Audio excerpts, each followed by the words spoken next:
দাদু, অনেক দিন হয়ে গেল, তুমি কোনো গল্প শোনাও না। আজ তুমি আমায় অন্যরকম একটা গল্প শোনাও। ঠিক আছে দাদু ভাই, আজ তোমাকে আমি একটা ভিন্ন ধরনের গল্প শোনাবো। ফনাদারি এক বিষধর সাপের গল্প। বহুকাল আগের কথা। দিঘির পাড় জঙ্গলে রাখালরা তাদের গরু ও মোষ চড়াতে আসতো। তাদের মধ্যে কখনো কখনো নিজেরা খেলা করত, কখনো নিজেরা মনের আনন্দে বাঁশি বাজাতো। সেই জঙ্গলে ছিল বিশাল এক ফনাদারি বিষধর সাপ। সেই সাপ কামড়ালে মৃত্যু অবধারিত। তাই রাখালেরা সেই সাপের ভয়ে না পারত ভালো করে গরু চড়াতে, না পারত ভালো করে খেলতে।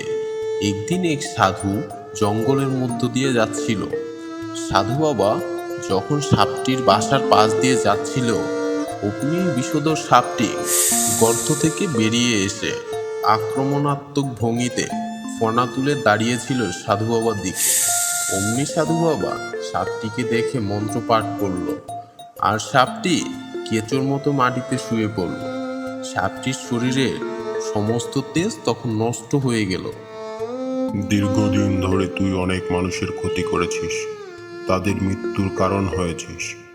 তুই মহাপাপী।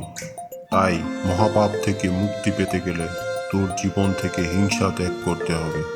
হে ধর্মগুরু, আপনি আমাকে বলুন আমি কিভাবে জীবন থেকে হিংসা ত্যাগ করব। তোকে আমার দেওয়া গুরু মন্ত্র জপ করতে হবে।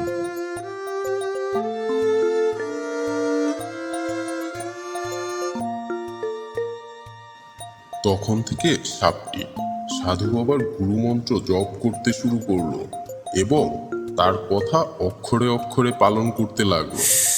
তার মন থেকে সমস্ত হিংসা পাপ দূরীভূত হলো। সে কখনো ফনা তুলে কাউকে আর আক্রমণ করে না। তখন রাখাল বালকদেরও মন থেকে ভয় চলে যায়। তখন তারা মন ভরে খেলতে পারে ওই জঙ্গলে। তখন তারা একদিন খেলার ছলে সাপের গায়ে ঢিল ছুটতে লাগলো। তবুও সাপটি তাদের দিকে তেড়ে এলো না।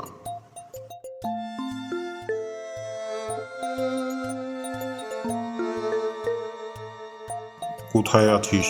গর্ত থেকে বেরিয়ে আয়। আপনি গুরুদেব, প্রণাম নিবেন। সবকিছু ভালো চলছে এখন? আপনার আশীর্বাদে ভালোই আছি। কিন্তু তোকে তো খুব রোগা দেখাচ্ছে। তুই কি কিছু আহার করেছিস? আমি জীব হত্যা ছেড়ে দিয়েছি গুরুদেব, এবং আমি এখন আর কাউকে ভয়ও দেখাই না। আমি এখন শুধু গাছের পাতা ও ঘাস খেয়ে জীবন ধারণ করি। তাই হয়তো একটু রোগা দেখাচ্ছে গুরুদেব। আমার মন বলছে শুধু এটাই একমাত্র কারণ নয়। কি হয়েছে আমাকে বল। কিছুদিন আগে রাখাল বালকেরা আমার উপর প্রচন্ড প্রহার করেছিল। এখনো আমার শরীরে অনেক ব্যথা রয়েছে। তুই বড্ড বোকা। তোকে আমি হিংসা করতে বারণ করেছি, কিন্তু আত্মরক্ষা করতে তো বারণ করিনি। তাই এখন থেকে কেউ যদি তোকে মারতে আসে, সবার আগে তাকে ফুস করা উচিত।